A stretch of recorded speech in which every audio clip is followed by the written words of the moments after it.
আসসালামু আলাইকুম। তো আজকে লাউ চিংড়ি রান্না করতেছে গলদা চিংড়ি দিয়ে। তো দেখেন চিংড়িগুলো একটু মাঝখানে কেটেই দিচ্ছে মশলা ঢোকার জন্য ভালো করে। তো এই যে কলমি শাকও রান্না করছে আজকে, কলমি শাক ভাজি আর ডাঁটা ডাঁটা দিয়ে আলু দিয়ে রুই মাছের ঝোল রান্না করা হয়েছে। এই সম্পূর্ণ রান্না সব ভাবেই রান্না করছে। আর এই যে দেখেন এই পাবদা, কি বড় বড় পাবদা, আমার লাইফে দেখার মতো এই বড় পাবদা মাঝখানে কেটে রান্না করা হচ্ছে আজকে। এত বড় পাবদা আমি জীবনেও দেখি নাই, তো ফার্স্ট টাইম দেখলাম। আর মাঝখানে কেটে দেওয়া হয়েছে পাবদাগুলোকে। তো দেখেন পাবদা সুন্দর করে কষায় এখানে ঝোল দিয়ে দিবে। তো ভাবিকে বলছি ঝোল না দিতে, কষানোই থাকতে, কি সুন্দর দেখেন মাখো মাখো থাকবে।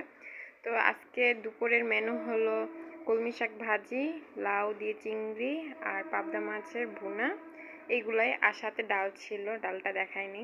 তো দেখেন এই রেসিপিগুলো আজকে দুপুরে মেনু।